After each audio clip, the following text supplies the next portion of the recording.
TV Fortaleza, a emissora da Casa do Povo. TRE convoca eleitores de 12 municípios para a reta final da biometria. Procon Fortaleza compara preços na primeira pesquisa do ano em supermercados. Sejus e Visão Mundial capacitam egressos para empreendedorismo.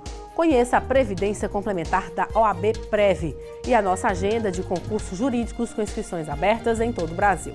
Os principais destaques do judiciário brasileiro, agora aqui no programa Mundo Jurídico. O Tribunal Regional Eleitoral do Ceará está prestes a finalizar o ciclo 2017-2018 do recadastramento biométrico de eleitores. Nesse período, mais de 67 municípios do estado fizeram a revisão eleitoral obrigatória. Até 28 de fevereiro, os trabalhos da revisão com biometria estarão concluídos. E o TRE Ceará convoca os eleitores dos últimos 12 municípios que restam para o fechamento desse ciclo, para que compareçam aos cartórios eleitorais e façam a biometria.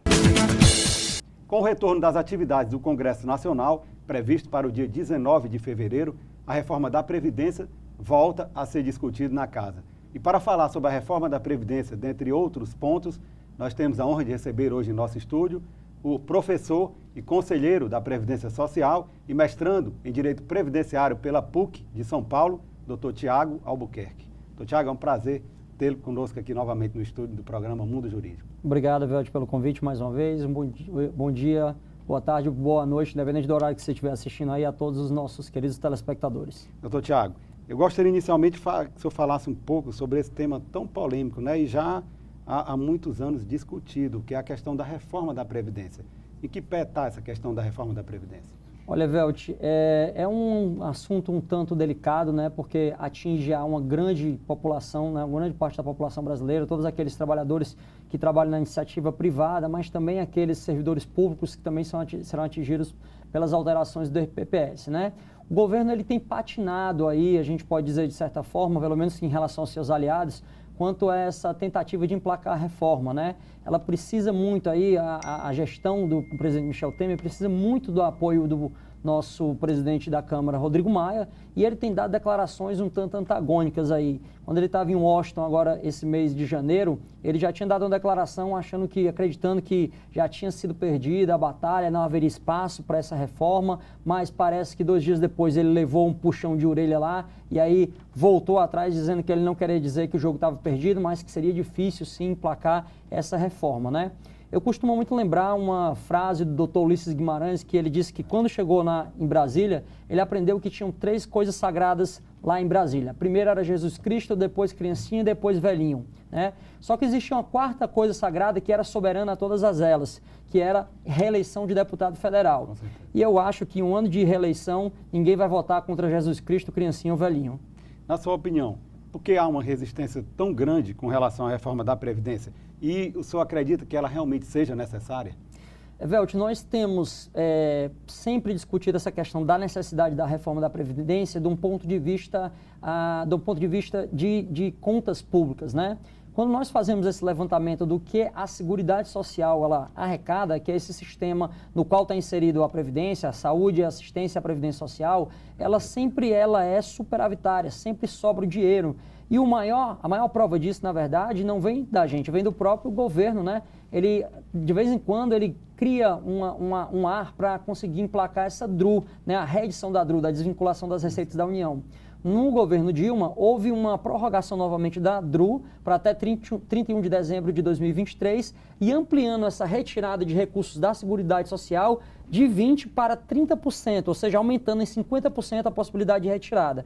E a nossa pergunta ela é a mais simples possível. Por que, se falta recursos para a Previdência, que está dentro do sistema de Seguridade Social, por que brigar, causar um desgaste político para poder aumentar a retirada de recursos da Seguridade Social? Então, do nosso ponto de vista, quando nós pensamos em orçamento da Seguridade, ele não é deficitário, portanto, qualquer reforma que se calque, que se fie, que se baseie numa falta de recursos, ela é inverossímil.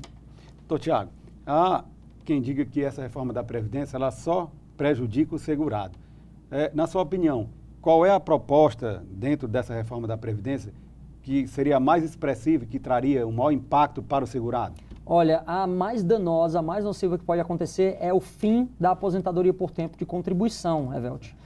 As aposentadorias hoje, elas podem ser baseadas numa faixa etária, seja a aposentadoria por idade, ou então baseadas num tempo de contribuição, o tempo que ele trabalhou e ele contribuiu para a Previdência. Ela se assemelha aí, ela sofre até algumas críticas de alguns defensores ferrenhos da reforma, por entenderem que ela não é baseada numa contingência social, mas sim apenas numa poupança, né? Eu trabalho, poupo e aí tenho o direito de me aposentar, independente de estar velho, de estar doente, independentemente da contingência social. E o fim dessa aposentadoria por tempo de contribuição seria o que atacaria mais o segurado, né?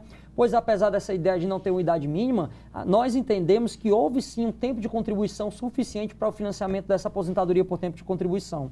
Então, Tiago, eu queria falar agora sobre algumas decisões judiciais, algumas que são vinculantes e outras não, ou seja, que obrigam o INSS a cumpri-las. A primeira, eu gostaria que você comentasse, é uma decisão de que o INSS não pode negar salário maternidade por falta de carência no caso de uma gravidez de risco. Perfeitamente, Evelt. Essa é uma decisão que também ela é muito sensível para a população brasileira, né? Uma vez que há muitas mães que têm a negativa do benefício do salário maternidade porque não chegaram a completar aquele período de carência de 10 meses, né? Que é previsto lá para a segurada facultativa, contribuinte individual ou a nossa segurada especial, aquela que trabalha na atividade campesina. Basicamente, a decisão da ação civil pública, ela se calcou na ideia de que o rol de doenças que isentariam de carência, lá do artigo 151 da lei, ele preveria uma cláusula, números apertos, que a gente poderia dizer, né? Uma cláusula genérica, onde poderiam ser inseridas outras afecções, outras doenças, outras moléstias, que também ensejariam a dispensabilidade da carência. E aí, né, nos autos dessa ACP, o juiz entendeu que se a mulher ela passar por alguma gravidez de risco, essa gravidez de risco também poderia ser considerada uma doença, uma moléstia, que dispensaria a necessidade da carência total. Então, imagina aí, uma segurada, ela é uma empresária, e aí ela está no 6º mês, já tem mais de 44 anos de idade, a gravidez é de risco, está próximo àqueles meses lá dela ter o filho dela, e aí ela não consegue continuar contribuindo porque não pôde trabalhar em razão do risco da gravidez. Para essa decisão judicial, se ela provar que a gravidez era de risco, ela não vai ter que completar um interstício de 10 meses. Ela basta completar aqueles 6 meses lá, comprovar que durante os próximos 4 não estava podendo trabalhar pelo risco da gravidez e ela vai ter o direito, sim, ao salário maternidade. Então, Tiago, uma outra decisão obriga o INSS a conceder a aposentadoria híbrida, independentemente do último vínculo. Eu gostaria que o senhor comentasse essa decisão, mas logo após um breve intervalo.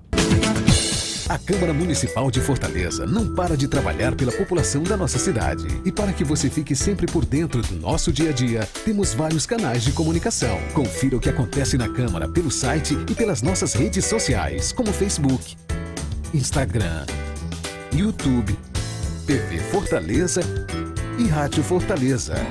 Acesse, comente, assista, participe. A casa é sua também. Câmara e você, juntos construindo uma Fortaleza melhor.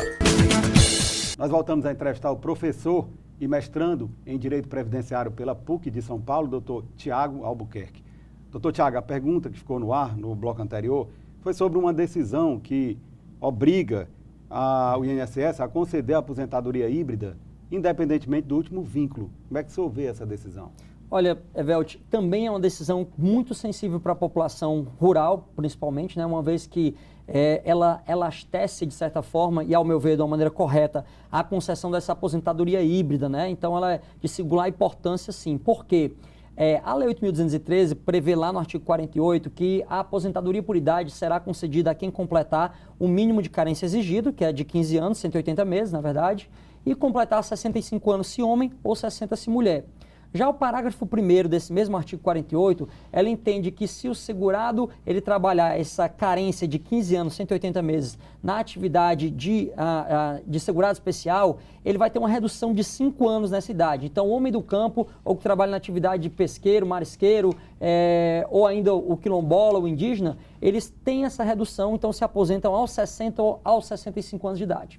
Já o parágrafo 3º desse artigo, ele diz que quando esse segurado especial não puder comprovar esses 180 meses na atividade de segurado especial, mas tiver trabalhado sobre outros enquadramentos, ou seja, como segurado obrigatório, urbano, por exemplo, ele vai poder somar esse período de urbano e rural e ter direito a contar como período de carência para poder ter cumprido aí a exigência, o quesito carência. A diferença, Velt, é que o INSS ele entende, lá no parágrafo 1º, que quando ele tem essa redução para 5 anos, ele tem que necessariamente comprovar que o último vínculo dele foi na atividade rural. Certo. Mas já o parágrafo 3º, quando ele traz a possibilidade da aposentadoria híbrida ou mista, contando período rural ou urbano, ele não tem essa redução de 5 anos. É a soma dos dois tempos. É a soma dos dois tempos, mas não vai ter a redução na idade. Só se aposentará com 65 anos ou 60 mulher. Então a interpretação que o Poder Judiciário dá é: por que, se ele não vai ter redução de 5 anos, por que necessariamente o último vínculo dele tem que ser rural? O Poder Judiciário diz que não, que é o mesmo fenômeno de sair do campo para a cidade e de um dia voltar da cidade para o campo, pode haver o fenômeno de vir da cidade para o campo e depois sair do campo para a cidade. Entende então que tem direito a essa aposentadoria híbrida ou mista, independentemente do último vínculo onde ele prestou seu labor. Doutor Tiago, nós temos também mudança no que diz respeito à aposentadoria dos vigilantes. Ela passa a ser da forma especial? Isso mesmo, Evelt. A legislação pretérita, né, na verdade, o decreto, ele já permitia que o vigilante tivesse contado como especial o seu tempo. Mas a grande inovação que o STJ trouxe nesse sentido aí, nos autos do recurso especial 14.10.057, é que o vigilante ele tem direito à contagem do tempo especial dele, independentemente da comprovação do uso de arma de fogo, que está inovando em relação às decisões antigas, pretéritas, né? Que permitia apenas que ele tivesse contado esse tempo especial se ele comprovasse a utilização da arma de fogo. Mas agora o STJ, com essa decisão do dia 17 de dezembro, entendeu que não, né? Até porque é muito fácil da gente comprovar, né, Velt, que há uma desgaste, um efeito deletério na atividade do vigilante. Basta a gente ver a situação que nós estamos vivendo hoje em dia no Ceará, né? O risco que se corre, você abre uma manchete, carro-bomba, aliás, carro-bomba não, a gente não está aqui ali na Palestina, nem em Israel, mas carros fortes que são assaltados, né? São bancos que as pessoas entram e arrombam lá caixas eletrônicos. Então é fácil você aferir que há sim um efeito deletério na saúde do profissional dessa área em razão do alto risco que ele corre. E o interessante é a gente pensar na eficácia social que uma decisão dessa pode ter, Evelt, porque nós estamos falando hoje de registrados mais de 2 milhões de vigilantes, segundo a Polícia Federal, num levantamento que foi feito em 2016. País, mais de 2 milhões em todo o país. Hoje, estando ativo, segundo ainda a PF, 580.467 vigilantes. É um número muito representativo. Muito significativo. Doutor Tiago, de todas essas decisões, quais realmente são vinculantes ou não? Olha, Velt, é até interessante porque mesmo quando a gente está tratando de decisões do STF, a gente tem que fazer essa distinção com os nossos amigos, alunos, né? E caros amigos que estão sempre assistindo nossas aulas. Inclusive, já convido para os amigos que estiverem assistindo poder participar do nosso curso que vai começar agora na ESA, no dia 31 de janeiro e 1º de fevereiro, né? Então já está convidado para a gente tratar de um curso que a gente vai falar de análise de casos concretos, né? De acordo com a jurisprudência. Casos que efetivamente aconteceram. Quando a gente fala de decisões, mesmo do STF, naquelas decisões de recurso extraordinário com repercussão geral, a gente tem que lembrar que a repercussão geral é um juízo de admissibilidade, um filtro para que o recurso chegue ao STF. Mas não significa que aquela decisão do RE, do recurso extraordinário, vai ter uma repercussão em todas as instâncias inferiores. Na verdade, o STF entende que a eficácia da decisão de recurso extraordinário em repercussão geral, ela é uma eficácia expansiva, os juízes podem ou não se vincular. Só o que vincula são as decisões tomadas em sede de controle concentrado de constitucionalidade, um ADI, um ADC. No mesmo caso do recurso especial, no caso dos vigilantes, ela não é uma decisão que vincula a administração. Ela é uma fonte forte, fonte jurisprudencial para que os juízes sigam esse breviário aí do STJ, né? Já as outras decisões que nós falamos aqui hoje em dia, que foi da aposentadoria híbrida, independente do último vínculo, ou a dispensa da carência nos casos de gravidez de risco, foram decisões tomadas em sede de ação civil pública, ou seja, cuja eficácia torna obrigatória o cumprimento pelo INSS. Doutor Tiago, infelizmente nós estamos chegando ao final da nossa entrevista, o tempo realmente voou. O programa Mundo Jurídico agradece a sua presença e todas as informações prestadas aqui foram bastante esclarecedoras e abre agora espaço para as suas considerações finais. Eu queria agradecer mais uma vez esse programa que é sempre um grande espaço, uma grande vitrine da cidadania, né, para o nosso estado, o Ceará. Parabenizar seu trabalho mais uma vez, da Ivelise e todos os amigos que aqui compõem o Mundo Jurídico. E eu queria só deixar um poema do Belchior que foi levado há pouco tempo pela vida, né, pelo destino, mas ele me lembra muito o sentimento que a gente passa agora por esse momento de reforma. E ele dizia o seguinte: quando eu não tinha esse olhar lacrimoso que eu hoje trago e tenho, quando eu adoçava o meu pranto e meu sono no bagaço da cana de engenho, quando eu andava por esse mundo de meu Deus, fazendo eu mesmo meu caminho, por entre as fileiras de milho verde, que ondeia com saudade do verde marinho. Eu era feliz como um bicho, um raio, um bando de pardais, como um galo quando havia galos, noites e quitais. Mas veio o tempo negro e a força fez comigo o mal que a força sempre faz. Não sou feliz, mas não sou mudo. Hoje canto muito mais. Que ante essas propostas de alterar e retirar direitos dos trabalhadores, nós não fiquemos calados e possamos soltar um brado em defesa da Previdência Social brasileira. Obrigado. Ivelise Maia. O Departamento Municipal de Proteção e Defesa dos Direitos do Consumidor Procon Fortaleza divulgou a primeira pesquisa do ano nos supermercados da capital. O levantamento realizado entre os dias 23 e 24 de janeiro traz novidades, como o comparativo de preços dos supermercados entre as 6 regionais, mais o centro de Fortaleza. Com isso, o consumidor fortalezense pode saber quais as áreas da cidade com maiores e menores preços nos supermercados. O Procon também ampliou a quantidade de itens pesquisados, que passou de 47 para 60. Em janeiro, frutas e verduras apresentaram as maiores variações, cerca de 214,38%. Confira a lista completa no endereço eletrônico desenvolvimentoeconômico.fortaleza.ce.gov.br. Há décadas que se discute a reforma tributária no Brasil, mas na realidade ela nunca saiu do papel. E para fazer uma análise sobre a necessidade ou não de uma reforma tributária, nós conversamos agora com o advogado tributarista e conselheiro da OAB Ceará, doutor Pedro Jorge Medeiros. Doutor Pedro, é um prazer tê-lo aqui em nosso estúdio.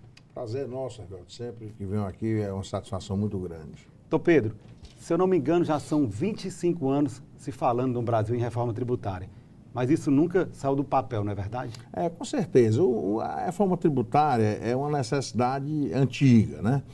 Só para a gente ter uma ideia, logo depois do movimento militar de 1964, né, foi feita uma emenda constitucional, a emenda constitucional 18 de 65, onde se iniciou, né, a formatação do sistema tributário atual e foi consolidado com o Código Tributário em 66. O CTN.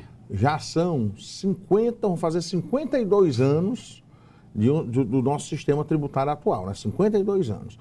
Em 1988, na Constituição, houve um capítulo específico, né? E eu posso até, vamos dizer, com isso, dizer que provavelmente tenha sido a última reforma tributária que ocorreu aqui no Brasil, foi a Constituição, em 1988. Então, desde o governo Collor... Que trouxe um capítulo à parte. Um capítulo à parte, né? Aquelas limitações constitucionais ao poder tributar, que foi talvez a principal... o principal capítulo, né, na Constituição sobre a parte de tributação para proteger, né, o contribuinte da sanha arrecadatória do Estado, né? E a partir dos anos 90, logo no início dos anos 90, acredito aí pelo governo do ex-presidente Collor, né, já se iniciou aquela ideia de uma nova reforma para viabilizar, né, tanto a parte de arrecadação, como o país, até para receber investimentos estrangeiros, né, para ter um crescimento. E o Brasil realmente padeceu por muitos anos, ainda padece pela falta desta reforma que possa vir a melhorar o sistema tributário nacional. O senhor acredita, então, que está na hora de que seja feita uma ampla reforma tributária no país? Com certeza. Agora, eu não acredito que precisa, né? Eu acredito que agora, em 2018,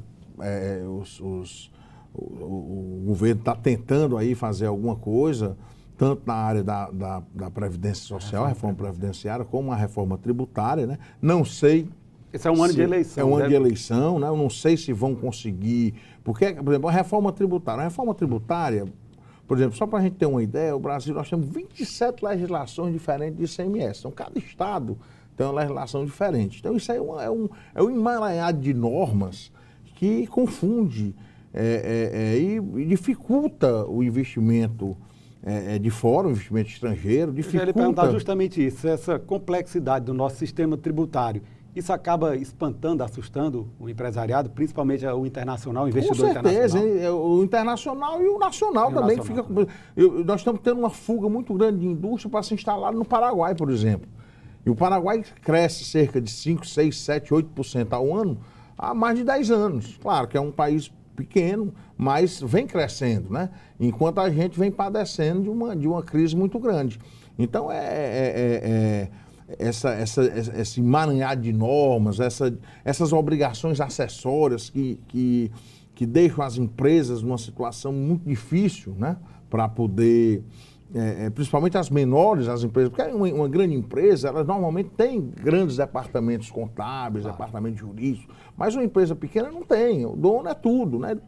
Ele é o contador, ele é o advogado, ele é o vendedor, então ele enfrenta essa grande dificuldade, né?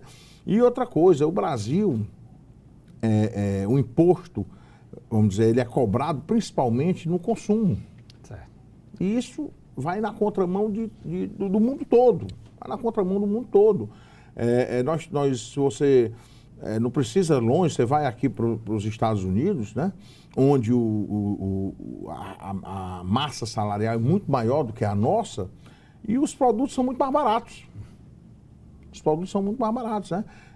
Agora há pouco, se você for comparar um valor de um automóvel, se você for comparar um valor de um telefone celular, de uma roupa, ou mesmo de um medicamento, né? Os Estados Unidos é muito mais barato. Por conta de quê? Por conta da tributação, que é bem menor do que a nossa, sobre o consumo. Aqui no Brasil, essa tributação sobre o consumo enorme é extremamente injusta. Pra você ter uma ideia, o milionário, ele paga, quando ele vai comprar no supermercado uma pasta de dente, ele paga o mesmo imposto que paga um cidadão que ganha um salário mínimo. Isso é muito desigual. É muito desigual, você está entendendo? Por quê? Porque é o consumo. Então, se eu vou comprar uma pasta de dente e vou pagar ali, sei lá, R$1 naquela pasta de dente de imposto, né, de tributo, assim, embutido, o milionário também vai pagar o mesmo R$1. Verdade. Você está entendendo?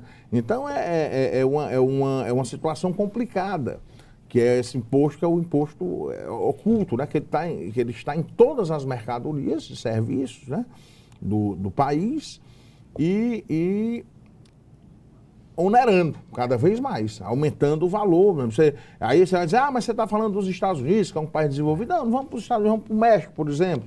Um veículo, um automóvel no México é a metade do preço aqui no Brasil, por conta de quê? Da parte dos tributos que incidem sobre o automóvel, e aí por aí vai. Combustíveis e todos os serviços e produtos aqui no Brasil são extremamente tributados. E o pior, meu amigo, é que não existe, né, um retorno para a sociedade. O retorno é muito baixo e isso dificulta muito, né? O tributo, na verdade, é o preço que se paga para viver em sociedade. Exatamente. Mas nós não estamos tendo essa contrapartida por parte do governo. Se você vê, por exemplo, nos Estados Unidos, estou falando aqui dos Estados Unidos, se uma pessoa sonega, ele está sem pagar o tributo, o vizinho dele, ele denuncia. Ele diz, olha, aquele cidadão não está pagando o tributo e tal, por quê?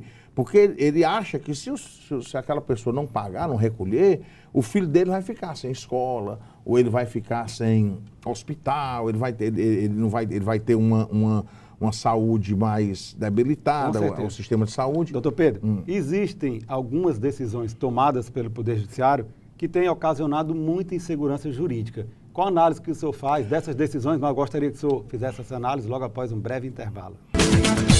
A Câmara Municipal de Fortaleza não para de trabalhar pela população da nossa cidade. E para que você fique sempre por dentro do nosso dia a dia, temos vários canais de comunicação. Confira o que acontece na Câmara pelo site e pelas nossas redes sociais, como Facebook, Instagram, YouTube, TV Fortaleza e Rádio Fortaleza. Acesse, comente, assista, participe. A casa é sua também. Câmara e você, juntos construindo uma Fortaleza melhor. Nós voltamos a entrevistar o advogado tributarista e conselheiro da OAB Ceará, Dr. Pedro Jorge Medeiros.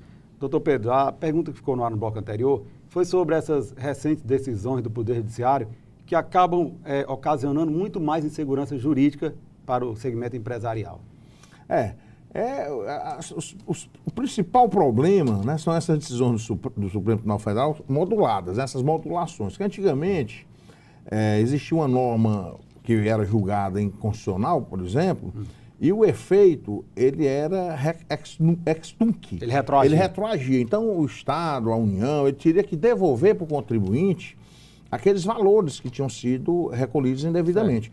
Depois da modulação, o Supremo Tribunal chega, não, seguinte, realmente é inconstitucional essa norma, mas ela vai valer daqui para frente. Então, daqui para frente não está mais vigorando a norma, mas ela não retroage. Né? Tem o efeito ex nunc. Exatamente. Ela não retroage. Ora, isso aí, o que é que acontece? O Estado, estou falando aqui do Estado de um modo geral, né? Os governos municipais, federais e estaduais, eles editam normas, eu não vou dizer que são normas feitas de má fé, mas são normas sabidamente inconstitucionais, e eles não vão ter nenhum tipo de sanção, porque eles vão cobrar 1, 2, 3 anos aquilo ali.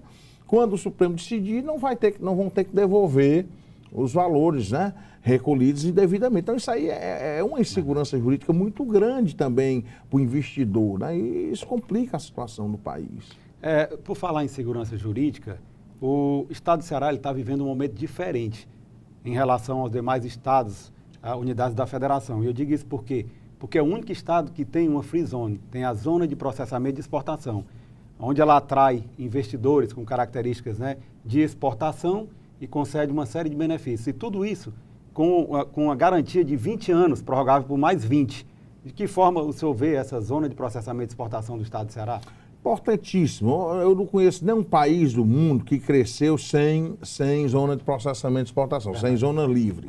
Você vê que isso começa desde dos holandeses, dos flamengos, né, na época aí da Inglaterra, e onde eles foram para a Inglaterra e fabricavam tecidos e tal. E as grandes potências mundiais, elas cresceram. A China, por exemplo. A China, né? Através E hoje em dia as indústrias já estão saindo da China e se dirigindo para outros países ali na proximidade, o próprio Vietnã, a Coreia do Sul, que hoje é uma potência, né? Então, todos os países, para poder crescer, tem que ter essa abertura. Nós não crescemos sem a China, mesmo sendo um país comunista, né? Mas eu gosto de repetir, o Deng Xiaoping, que foi o primeiro presidente que abriu a China, né? Que fez a abertura na China. Ele diz o seguinte, ele diz, olha, não importa a cor do gato, desde que ele mate o rato, né? Então, é aquela história, ele recebia o capital não tem pátria, o capital não tem cor, o capital não tem país, ele entra em qualquer país, né? E o que nós precisamos é isso, quanto mais abertura, melhor para o Brasil. O senhor faz parte do Conselho de Contribuintes da Cefaz, representando a OAB Ceará. Qual a importância deste conselho? Certeza, é um orgulho grande a gente fazer parte do Conselho de Contribuintes representando a OAB. A OAB é uma das entidades que estão lá postas como uma das entidades dos contribuintes, né? Porque o Conselho de Contribuintes, ele é formado, ele é paritário, é um conselho paritário. É metade de fazendários e metade de representantes dos contribuintes. É onde são julgados os processos administrativos tributários. E onde, eu costumo dizer que é onde é feita a justiça fiscal, né? Então, é extremamente importante o Conselho de Contribuinte, porque muitos autos de infração são julgados improcedentes, porque se busca a verdade material, se busca o que é que realmente aconteceu ali naquele momento, e alguns, evidentemente, são julgados procedentes que foram realmente feitos de acordo com a norma, de acordo com a norma jurídica vigente, e são ali referendados pelo Conselho de Contribuinte. É claro que isso aí não invalida a utilização do Poder Judiciário por parte do contribuinte, se ele se sentir que não atingiu os objetivos no Conselho. Doutor Pedro, hoje fala-se muito em compliance e governança corporativa. Qual a importância desses institutos para a transparência? Isso aí são os institutos prioritários hoje em qualquer parte do mundo. Aí no Brasil, a gente vem aí com o próprio Ministério da Transparência, né? Que era trabalhando nesse sentido. Eles criaram, inclusive, o selo Proética, que são as empresas que realmente conseguem atingir um nível de compliance, um nível de governança e um nível de transparência. Isso ajuda muito a receber investimento estrangeiro. a receber os próprios investidores nacionais, né? Então isso aí eu acho que é muito importante, tanto para as empresas que vêm aderir, como para o país, né? Nós já tivemos aquela lei anticorrupção que vem diminuindo, e a questão é uma questão também passa pela educação do povo. A gente tem que mudar. O Brasil não pode mais ser o país do jeitinho, o país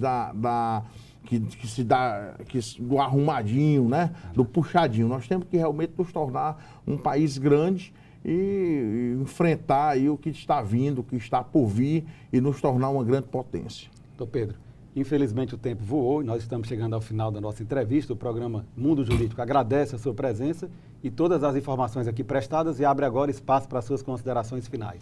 Meu amigo Evelt, é uma satisfação muito grande estar aqui no Mundo Jurídico. Nós já participamos aqui algumas vezes e eu, principalmente quando era presidente, né, da Comissão de Estudos Tributários da OAB, que nós com muito prazer fomos presidente durante 6 anos, né? Então, para a gente é sempre uma alegria estar aqui com vocês e estamos sempre à disposição para vir aqui qualquer hora, qualquer momento, para esclarecer quaisquer dúvidas que possam ocorrer e que a gente tenha condições de esclarecê-las. Obrigado. Ivelise Maia. Gerenciar o próprio tempo, trabalhar com o que se gosta e até driblar os altos índices de desemprego são alguns dos benefícios do empreendedorismo. 20 internos participaram no final de janeiro da capacitação do projeto Quiteiras, uma oportunidade de empreender, obtendo renda extra e capacitação profissional. Vamos agora conferir as nossas dicas de concursos com inscrições abertas em todo o Brasil na nossa agenda. Tribunal de Justiça do Ceará, inscrições de 26 de fevereiro a 6 de abril. Ministério Público do Espírito Santo, inscrições até 16 de fevereiro. Tribunal de Justiça do Espírito Santo, inscrições até 2 de março. E a gente fica por aqui. Acesse a página do programa no Facebook, Instagram e assista todos os programas no nosso canal no YouTube. Obrigada pela companhia e a gente se vê semana que vem. Até lá, bom carnaval!